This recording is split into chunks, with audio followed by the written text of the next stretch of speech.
Hi everyone! Today we're talking about something that rarely happens in the board game. A sequel, of sorts. Right. So in case you weren't aware of it, there is a game called Kingdomino, or Kingdomino. I think it's Kingdomino. I truly don't know. It was something that we absolutely loved, and if you want to listen to us gush about it for about 60 seconds, you can click on the game in a minute, that'll be in the description below. But essentially, Kingdomino is a very fast, tight, tile-laying game about building your kingdom, and we like it because it's incredibly well produced. It's published by Blue Orange and designed by Bruno Cathala. It's a great game. It's really affordable, and we feel like it kind of can fit in any person's collection. And clearly a lot of people thought that because it won the Spiel des Jahres. And so it was really sort of a beautifully designed and executed game. Yeah, but what we have here is Queendomino, the sequel to Kingdomino. In a lot of ways, it's more of the same, but in some ways it's just more. Yeah.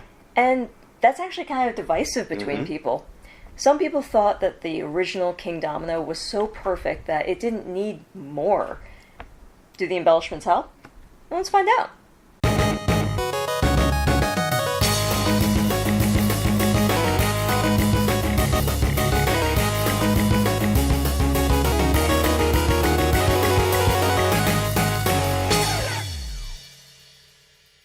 The core premise of Queendomino is very much the same as Kingdomino.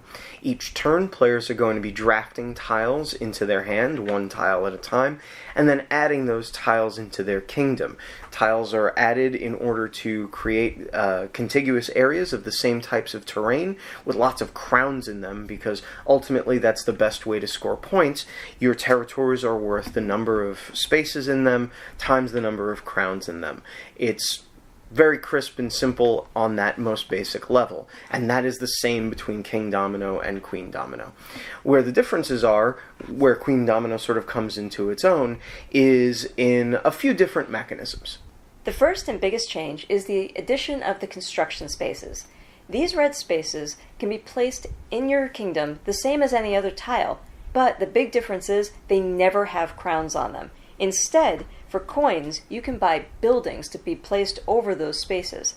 These buildings will give you different scoring options, as well as towers and knights, which we should probably go over. These itty-bitty knights are how you get coins. Basically, anytime you lay a tile, if you have one of these knights in reserve, you can put it on that tile to collect taxes, and you'll gain 1 coin for every square in that territory. The other major difference are towers and the queen herself. Basically, whenever you construct certain buildings, they will let you add towers to your kingdom, and the queen goes to visit whoever has the most towers at any given time. If the queen is in your kingdom at the end of the game, that's worth major points. And that's Queendomino. There's actually one other little difference that we didn't mention yet. There's a dragon, but weirdly the dragon is sort of the least important, least interesting part of the game. You can pay the dragon to destroy a building tile that you don't like, so you can spite someone out of getting something that they want. Well, dragons do like money. That's true. Dragons do like to lay on their hoard of treasures. Anyway, so what do you think? I really like it. I was a fan of Kingdomino, and I'm a big fan of games where you get to build stuff. Yeah. So this was right in my alley. And I like the addition of the extra bits. I feel like they give it, a little more strategy, make the game a little meatier.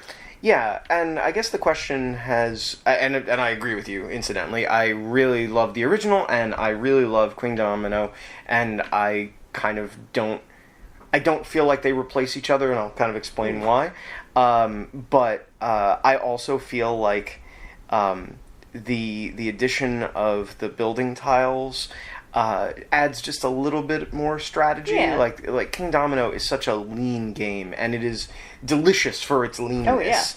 Oh, yeah. But if you want one step more, one step beyond drafting a tile, hoping that you get the right one, and building the best blocks you possibly can, then Queendomino does a really good job of adding a little bit of gamerly elements, because you got the pieces that give you bonuses based on terrains, and so maybe you start to favor that, or you either you get one and you favor that terrain, or you have a lot of that terrain and you try to get that. There's trying to get the queen to come visit you with the towers. The economy's really simple with the knights that just get you coins. If you never get coins, I mean, you're not... First of all, you will, but you're not actually screwed out of the game. Like, you can keep playing it. So you can kind of engage the economy as much as you want, although you'll score more points if you do, obviously. Now, I heard that this one works together with Kingdomino as well? Yes, and that's one of the reasons why I say that I don't think they replace each other, because you can merge the games and play these sort of really big sittings of... I don't know whether it's It's technically Queendomino because it uses all of the bits, but it uses the base game of Kingdomino as well. And what it means is that in a 3 or 4 player game, you're going to be building a big 7x7 kingdom. That sounds awesome. There are rules for teams. So it adds to me just enough that it justifies itself as being valuable, while not adding so much that I'm not one of the people who think this overcomplicates a perfectly simple game. I think that both games exist, and I guess if you only buy one... I don't know. They're both really good. It depends on what you're looking for. If you want something super simple that you can just break out at any time with anyone, Kingdomino, no problem.